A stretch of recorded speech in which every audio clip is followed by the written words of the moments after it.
Welcome back to another episode of I'm a Software Engineer. What next? Thanks for joining me again, Matt. Thanks, James. Good to be back. What T-shirt have you got for us this week? This is my Space Invaders, definitely nerd cred, classically trained version, which I don't know, may have had a run out before, but it's. I think I may have looped around my T-shirt collection back to the start. Is that you? Are you classically trained? Is that what you would describe yourself? I would like to think so. I've spent far too much time in video arcades as a small child, but yeah, I'd like to think so. Now, today on I'm a Software Engineer. What next? We are joined by Steve Jaffe. Steve's had a fascinating journey from creating iconic ad campaigns like "What Happens in Vegas Stays in Vegas" to navigating his own layoff and shaping his life around writing and storytelling. I'm excited to dig into his story and hear more about his experiences, especially what led him to capture it all in his book, The Layoff Journey. And this feels particularly relevant right now in a tech landscape that's shifting constantly. Engineers can take a lot from Steve's perspective on how to navigate uncertainty and prepare for the realities of change. Welcome, Steve. I hope I did an okay job there of that introduction. Yeah, Feel free awesome. to add. No, thanks, guys. Thanks so much. It's great to be here. I love the T-shirt, Matthew. Thank you. Steve, do you want to give us maybe, obviously I gave you a little intro there, but tell us a little bit about your journey maybe, and because I think you've obviously had more than one layoff in your career, and I feel like it's shaped you in many ways. And so it'd be good to hear a little bit about your journey. Yeah. And what's led you to sort of now, I guess. Yeah, absolutely. Well, here's kind of the story arc. I begin in the spring of 2001. I'm living in San Francisco. It's the height of the first .com bubble. I'm working at a wonderful ad agency on a fantastic account. I'm newly married. It's literally and figuratively the springtime of my life. Very unexpectedly, the account that I'm working on, they go bankrupt. Their parent company was WorldCom. If anybody recalls the early thousands, Enron was kind of the big accounting scandal. They took all the press. WorldCom was right behind them. But nobody remembers them because they made a movie out of Enron and they did make a movie out of WorldCom. When they went bankrupt, they cut their budget. And as a result, the agency had to cut staff. So in very short order, I was laid off. And it was a very difficult, I would probably say, somewhat traumatic of an experience for me. I didn't have any of the life skills that I needed to get through that experience in a healthy, productive way. And it took me literally years to overcome. Fast forward, it's summer 2023. I'm now 22 years into my career and I'm experiencing my fourth layoff. And I sail right through it. It's water off a duck's back. It doesn't bother me whatsoever. And I start looking at that and examining what's different here. And I realize I've learned a set of skills to manage the stages of grief that come from a layoff. And I find that in that layoff, there was about 20% of the company that was laid off along with me. And I wanted to find a way to communicate to those coworkers who had been let go what they can expect to experience and how best to navigate it in a way that it becomes a minor speed bump and not something that holds them back for years like it did my first layoff. And I realized that that was the subject of a book. And I realized that if I were to write a book about that, I could help the 20% of the folks I was laid off along with so many more people. And I had wanted to write a book for a long time and things kind of came together where I had finally found the subject that I wanted to write about.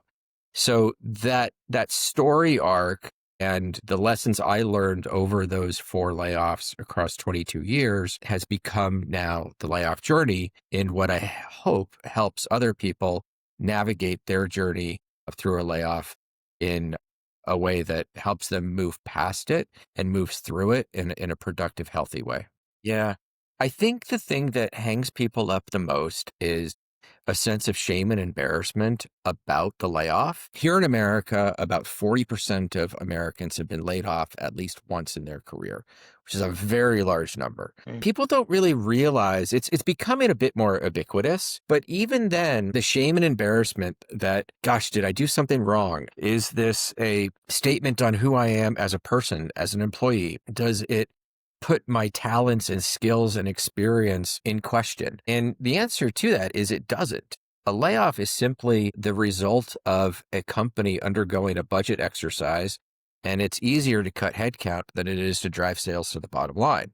So a layoff isn't like being fired where you are at fault in any way. You're kind of just in the wrong place at the wrong time. People still feel a shame and embarrassment around that experience. And therefore, they're less inclined to talk about it, to reach out, to network, to build a community, and to find support. And I hope, if anything, from the book is that people feel more comfortable talking about it. And I think if they do, they'll find more support than if they try and go it alone. And I think that was certainly one of the things that hung me up the first time. And the last time I was laid off, I realized it wasn't a statement about me or who I was as a worker or an employee. I just happened to be on the wrong side of a budget exercise. So I didn't feel any of that shame and embarrassment.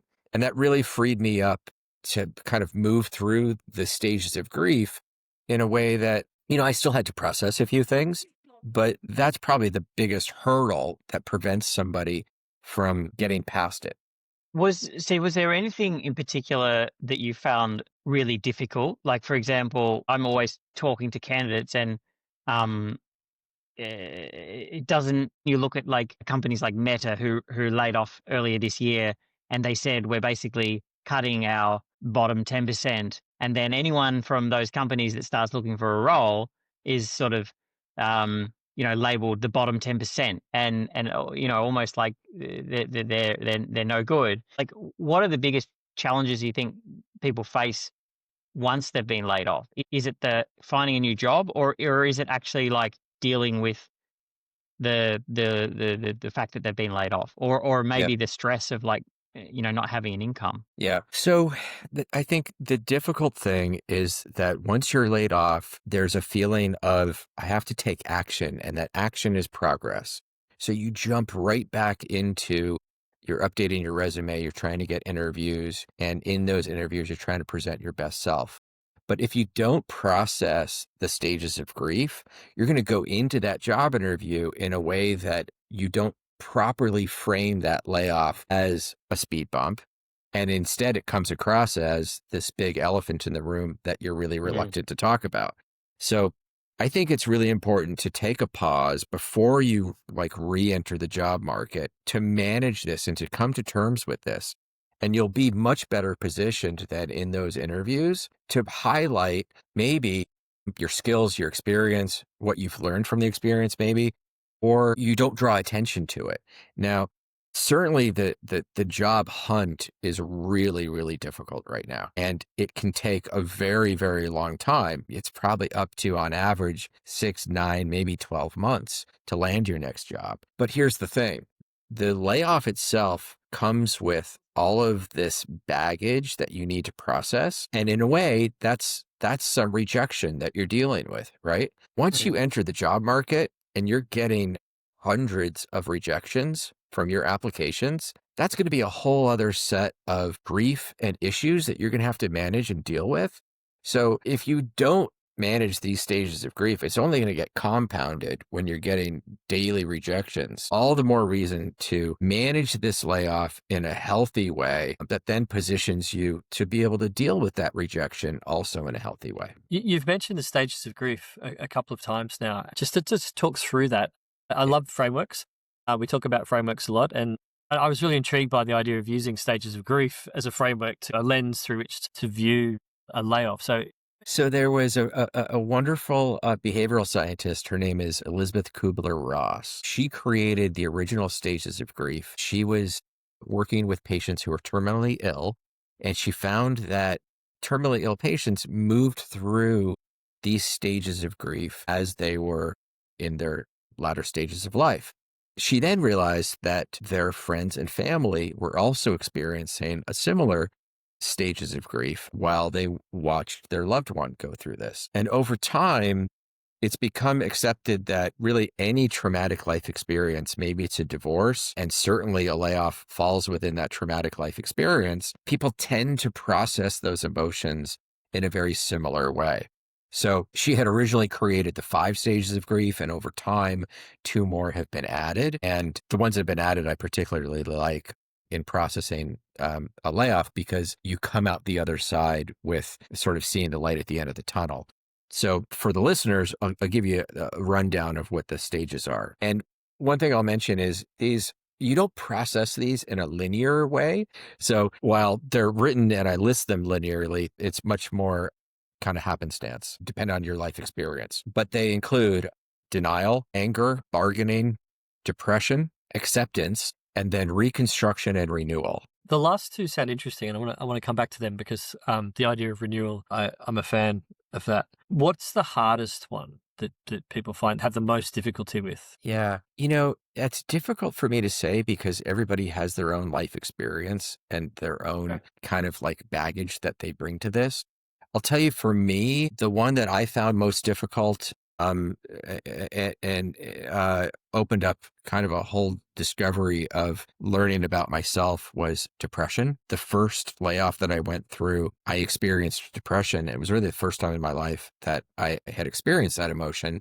And I then found that that was something that was going to kind of stay with me and linger through life and through life experiences. So I built up, I think, a strong set of skills to manage that so that if and when depression creeps in, whether it's from a layoff or from some other life experience, I know what to expect and I know how to deal with it. And I think if anybody is dealing with depression from a layoff, I would just provide them what helped me get through that, which was I learned to separate my self-worth from work. That was a really important thing to help me move through it. I fed my positive self-esteem. I believe like self-esteem and is something like, the one that grows is the one that you feed. So if you have negative self-esteem and you feed that, that's going to grow. If you have positive self-esteem and you feed that, that will manifest. So I worked really hard on feeding positive self-esteem. I believe in a really healthy routine and balance. I created a self-care routine that covers my mind, body, spirit. And I worked real hard to pursue joy, to find what makes me happy and pursue those things in life. Those are a few things.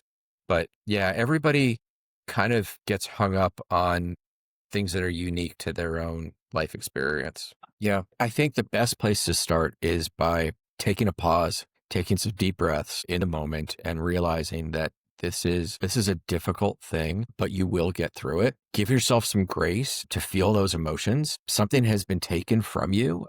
It's your job, it's your paycheck, it's your health insurance, it's your friends, your community, sense of pride, something that you probably enjoy doing. All of those things have been taken, and you need a minute to process that. Probably early on, you're in some stage of shock. You're probably in denial. So take a minute and give yourself the pause to feel these emotions. And then tell yourself that it's going to be okay. You're going to get through this. This isn't a declarative statement on who you are as a person. This isn't a roadblock. It's merely a detour. So this isn't your whole story. This is just one chapter. And this could be a pause in your career trajectory that allows you to re-examine, maybe pivot, maybe discover a healthy work-life balance, to find what makes you happy, to find what your passion is. Right. So maybe that job that you were in, this is like a get out of jail free card, right? If your industry is experiencing contraction, this may be an opportunity to pivot into an industry that's growing. If your job was outside of a personal passion or something that you really loved doing and you weren't getting joy from it, this might be an opportunity to pivot towards something that would bring you joy or would be in line with a personal passion of yours. So often when we're working long hours, we don't have the opportunity for like self-introspection and examination. This is an opportunity to take a breath and say, does my career path meet my life goals? And maybe it does. And maybe you want to return back to what you were doing, but you'll return back to it with the assurance that you want to be doing it, which will only then manifest when you're on those job interviews and you can speak from a place of assurance and confidence. And you can tell someone, this is really what I want to be doing with truth and honesty. And people can see that. Yeah. I can resonate with that in the sense that when I speak to a lot of people, the most common way candidates will deal with a layoff, in my experience, in the conversations I have, is to avoid talking about it and avoid almost acknowledging what happened. They may say they've been laid off, but then that's it. They don't want to Right. talk about it. So I think so many people would benefit because when someone is real and raw about it, okay, it may put some people off if they're too honest, but I do think the human element, when you can connect with someone, and even if it's a bit of a sad journey, resonates with more people because people understand that people get laid off. So I don't think Right. it's that unusual. Right. Right. Yeah. And if you can go into that job interview and say, I was laid off, but that gave me an opportunity to understand that what I was doing was really important to me. And I found a lot of joy and fulfillment from it. And I want to return to that field. Yeah. Like that's a great way to position it. Or you could say you could say, listen, what I was doing didn't fit my life goals. Mm. And I'm pivoting into this new area because I know that it's something that I really want to do. You kind of take that perceived negative of the layoff and turn it into a positive. You mentioned something at the top there about a lot of people have been laid off recently, or words to that effect. And I'm wondering, what are your thoughts on why that might be the case? And if we can dig into that a little bit, do you think this is cyclical, or do you think there's something structural going on in these workforce changes? And I mean, James and I have got tech perspectives because we work in tech. And so I'm just curious, is there something deeper going on at the moment that might be worth looking at that has seen such a big change in the workforce? Yeah. Particularly in tech, Yeah. let's say. Yeah. So I've been in tech. I've been a product marketing manager at some SaaS companies, some bootstrap, some Series A. And I think, it's always risky in those startups. You're kind of gambling on them to bridge their funding, to accelerate their growth, to find users. And sometimes it doesn't work out. Sometimes things don't scale. There's a huge gap between 10 million in ARR and 10 million and above. And I think it's like 90% of the companies don't bridge that gap. It's a very steep curve. Yeah. So, sometimes it's the industry you're in. Sometimes there is risk inherent. I also think, there are global market conditions, whether it's like the first dot-com bubble burst, the 2008 recession, the pandemic. Right now, there's we're not really in a global recession, but there's definitely a contraction happening. And I think, you're seeing some shifts to AI. So there's some reduction in force from people moving to more and more like AI driven models. So it's hard to say right now. There's not a big global event that you could point to, but there definitely feels like layoffs are more common than ever. And I think, unfortunately, employers tend to use it as like the first backstop instead of like the last resort, Yeah. and I think, like I said earlier, it's easier to cut headcount than it is to drive revenue from sales. So, a sales cycle could be 6-9 months of pipeline, and companies don't have 6 or 9 months of runway in a lot of instances. So, it's probably just a culmination of a series of different things. I think with a lot of tech companies in particular, it feels almost like they're building a football team, and they pick their team each year, and then at the end of the season, like they get rid of the ones that aren't performing, and I feel like that is becoming more normal, whether it's a good or a bad thing. But I do think that if you're working in tech, but particularly in early stage companies, you have probably a higher risk appetite. So you kind of expect some of these things, but there's definitely companies where you join like a big organization, and you might not see that coming, and it can have a big effect.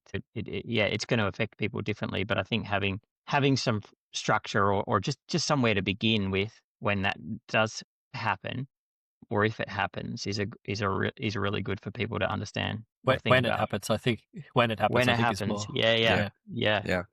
'Cause when you said 40%, I think if you looked in tech, I'd be surprised if it wasn't close to 100% over the course of a career. Because I think the era of lifetime jobs has long since passed us by. Right. I might be wrong, but if as a software engineer, maybe 5 or 6 years ago, if you got laid off, this is pre-COVID or even just after COVID, you probably weren't that worried about finding another job. Whereas now, and it's probably partly due to AI, people get laid off now, and there's a lot more uncertainty about, am I actually going to find another job? And I've spoken to people.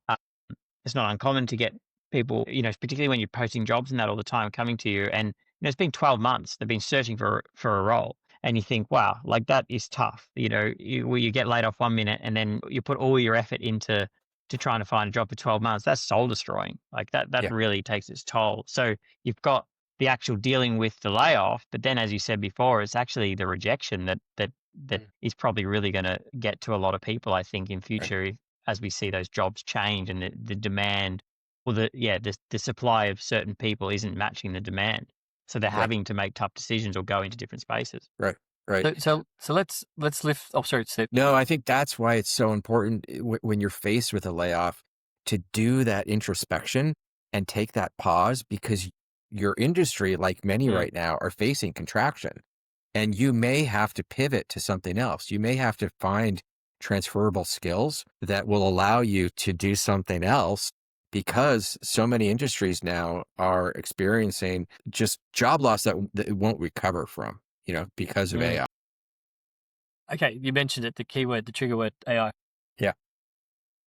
That's what I was alluding to before about the structural versus kind of seasonal change. I mean, obviously there has been a seasonal change. I think we're starting to see this as well. There's a big factor in the US was the tax treatment of R&D. That had a massive impact as well. And I think that's been reversed, far be it for this podcast to get political, that whichever way you stand on the politics of the US at the moment, which I don't want to get into, there was no doubt that the tax system was influencing behavior of big tech companies, and the removal of that tax concession, that R&D tax concession, I think they changed it to be 3 years instead of 1 year straight line, and 3 year, it was 3 year or whatever. And that's come back now. I wonder if we're going to start to see a little bit of a correction, but I think there's something deeper going on, and this is what I was alluding to when I was talking about structural. And are you familiar with David Graeber's book, Bullshit Jobs?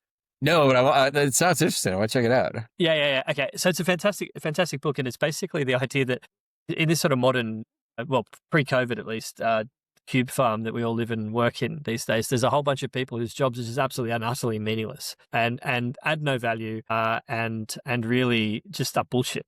Yeah. Yeah. And it's so funny, like it's a bit of a coarse name, but the guy wrote a paper and everything. It's like there's a bunch of research behind it. It's quite an interesting. We'll put the link in the show notes. All right. But what I think is there's a prevailing view that AI is going to get rid of juniors and it's going to wipe out people at the bottom of the food chain. And I've got I don't know if that's true. I think there may be a view that you can replace juniors with AI. I think that might be a view. I don't think that's actually how it's going to play out, though, right? Because I think the people that are most likely to be replaceable by AI are actually not juniors and sort of, folks with sort of, let's just say 10 years in their work career. Because if you look at the way most enterprises work, they're the people that actually do the work. Like if you look at work that's being done, like they're the ones that are turning the handle, right? And so the idea that we're just going to throw them out and replace them with AI, I think is misguided. I think people think that's happening, but I actually don't think that's what's going to happen. I actually think that rather than the pyramid sort of, shrinking like this, say, and the bottom disappearing, actually what I think is we're going to end up with an hourglass.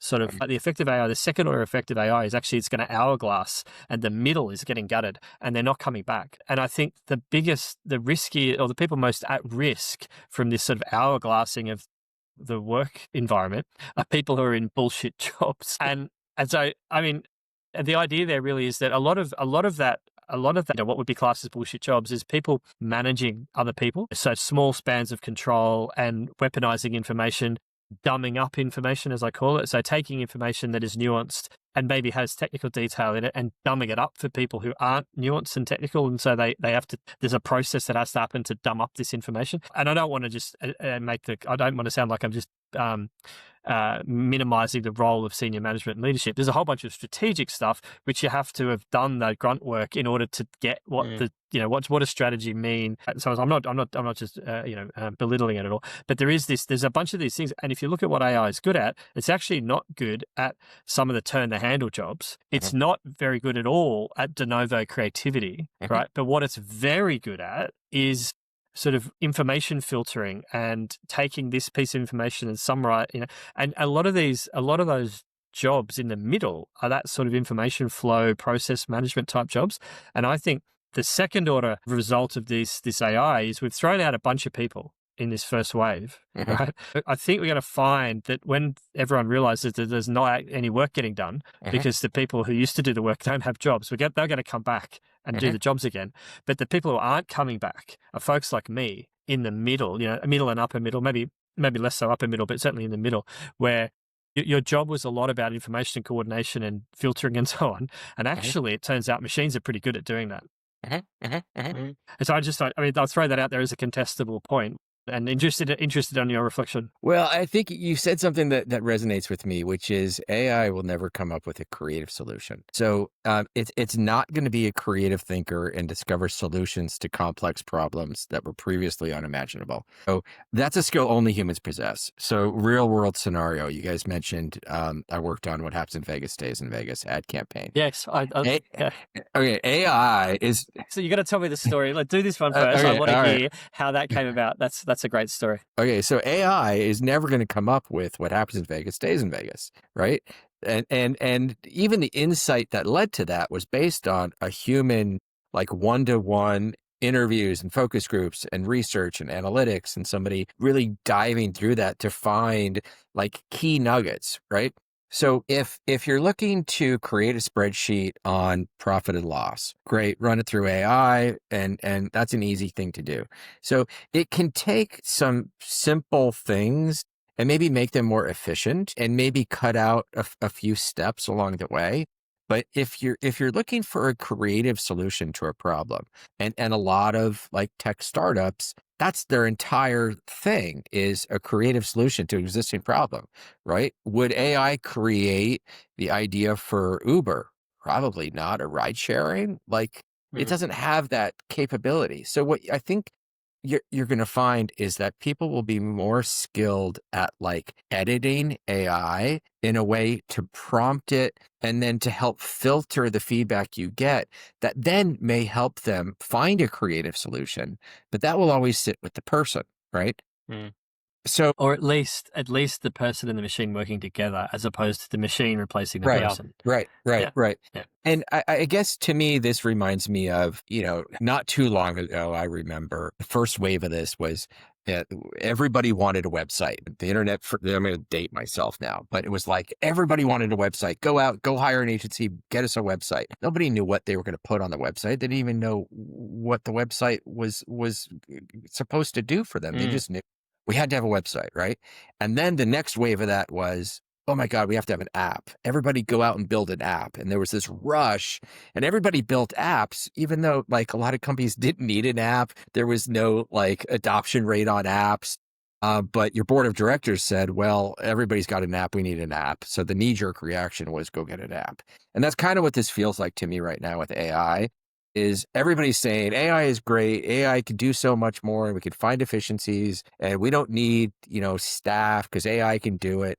So everybody's just like this knee-jerk reaction, sitting around a room thinking it can do something it really can't. And you're right, people are going to realize the same way they realized, like with the app that they spent money on that nobody ever used or downloaded, that it was a stupid exercise that nobody thought through. So, in let's say 12 months from now, when they think they're getting like really great work from AI and they're not, they're probably going to go back out and rehire some people, and then so some of this, I think business is very reactionary, and a lot of times people at the top aren't as well informed as you think they should be for their position. And they're making decisions that just like don't make sense. Yeah. I think the returns to AI are jagged, and I'm kind of paraphrasing a Harvard BCG report called the Jagged Frontier, where they were talking about the returns to AI. I think we've had this conversation a couple of times. We mentioned this paper a couple of times. It's a pretty good paper. They measured experts and of different levels, and they reported on how what the advantages that they accrued to them from using AI. And what they found was that there were some places where the advantages were enormous, and other places where it was a bit meh, and other places where it wasn't that very good at all. But the really interesting thing that came out of the data was that the returns to senior people, like very experienced people, were much lower on average than they were to more junior people, which I thought was kind of interesting. And it's actually a bit weird, because my experience with writing software is that if you just let generative AI write software, it writes complete crap, absolute garbage.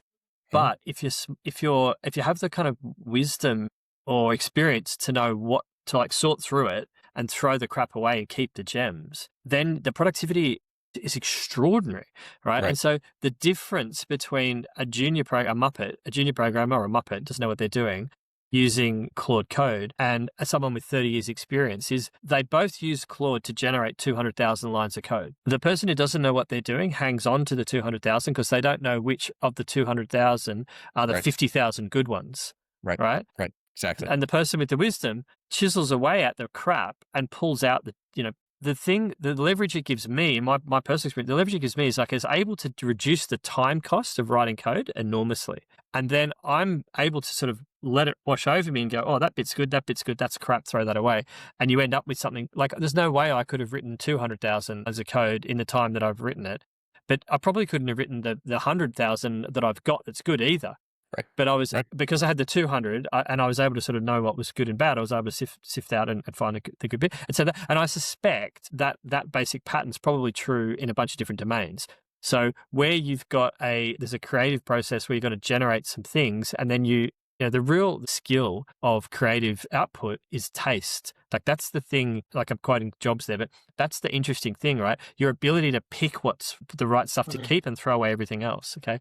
And I think that's probably true in a bunch of different creative realms. And at the moment, what people are doing with AI is and I've made this mistake myself, they're confusing quantity of output with quality. And that's the problem. So sort of to bring this back to where we started in some ways. One of the things that we hear at the moment is that it's impossible to get anywhere near a job, particularly stuff that's on LinkedIn, because of this sort of AI generated, first of all the AI generated slot, and then all the AI easy apply stuff, which is just hurting both sides of the table. I'm very interested in James's take on this as well, but it's basically hurting people on both sides of the table. The people who are applying for jobs, because anyone can just push a button and it sends a CV in, they can't be seen or heard over all the crap that's going on. It's just impossible to stand out.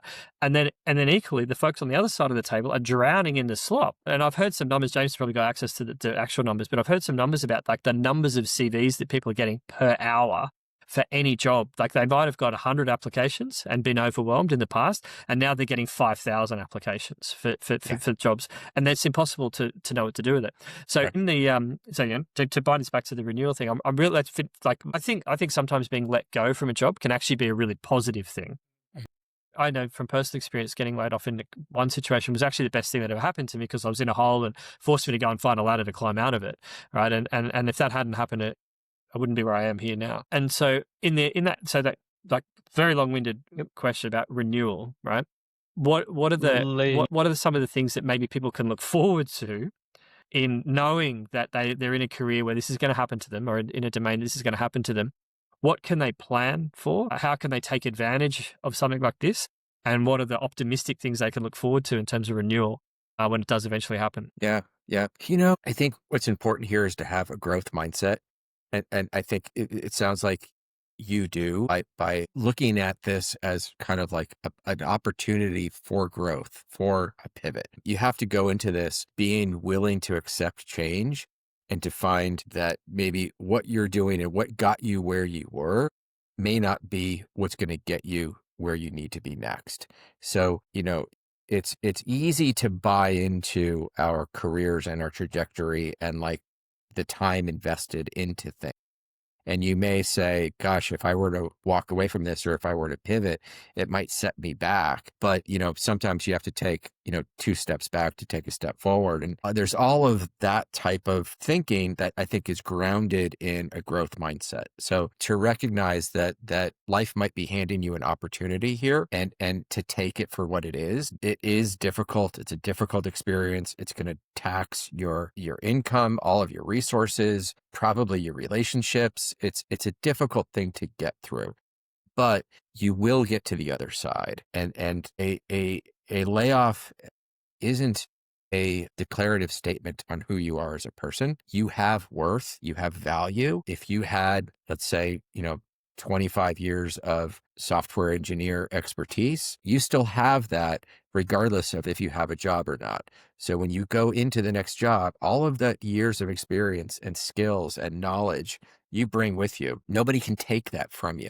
So it's important to recognize what you still have in the face of this loss. Steve, the one thing I'm interested in when people, I know this is when I've ever tried to make something, I've kind of had I've had an objective in mind. Like I've had an end game that I wanted the world to be different in a particular way because I was making this thing, right? And so I'm curious, what did you have in mind? What did you want your readers, or your the kids or your friends who are reading this book, what did you want them to come away with from the lessons that you've learned in the layoff journey? Yeah.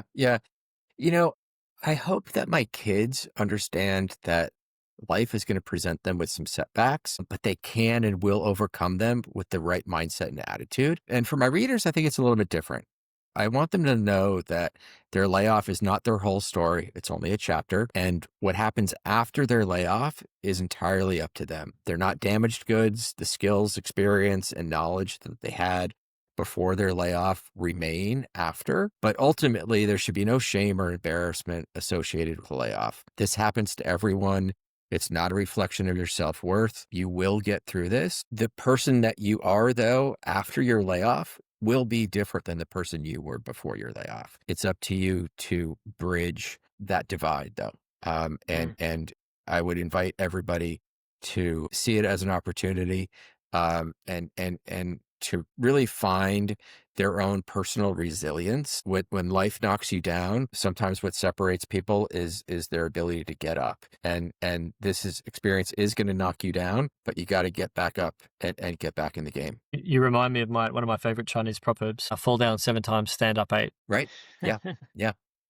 100%. All right. So one thing I like to ask in interviews as well, it's actually an interview question I've adopted for the podcast, is I like to ask people if they imagine that they could pick up a phone and make a phone call to their 25-year-old self or 20-year-old self, as it were, right? Yeah. What would you say? And this is super interesting, right? You've mentioned this, you've been laid off 4 times. What little, you've got 20 seconds, 25 seconds, 30 seconds on the phone down a, time warp to give yourself some advice 25 years ago. Yeah. What would you say? Wow. I love that question. I would tell my younger self that it's not about me. It's about the people that I work with. It's about my relationships. Cultivate the relationships. Treat others like you would want to be treated. That's much more important than the salary and the title and the responsibilities and any prestige from what I'm working on. The business card doesn't matter. It's the people, and empowering the people that I work with to show up as their best selves and to show some empathy. Good advice. Right. Conscious of time. I think I say that every episode. Conscious of time. We're always conscious of time. We are so conscious of time. Thank you so much for joining us, Steve. I think it's been fascinating. I'm going to put some links, but if you want to just mention where we can find you, Steve, and perhaps your website, just to be able to look and maybe if they want to get a copy of the book. Yeah, absolutely.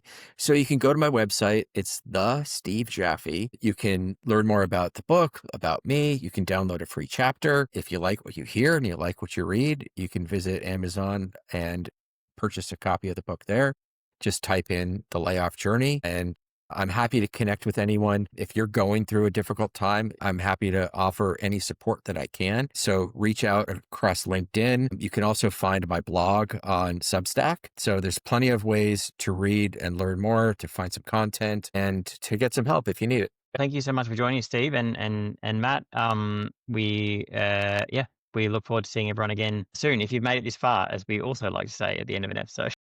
Hey, and you forgot, James, to mention like and subscribe. Like and subscribe. There you go. Right. You're on it now, Matt. The commercial side of you is coming through. It's rubbing off. The commercial side, yeah, I wish this was commercial. I do it for the love of it, mate. You know that. Yeah, we're not making any money, but the drive to improve our audience is Leave the to help world. more Leave the people. world. Yeah, no. To leave, simple admission to leave the world better than you found it. There you go. I like Simple that. mission. On that note. Yeah. On that note, thanks, Steve.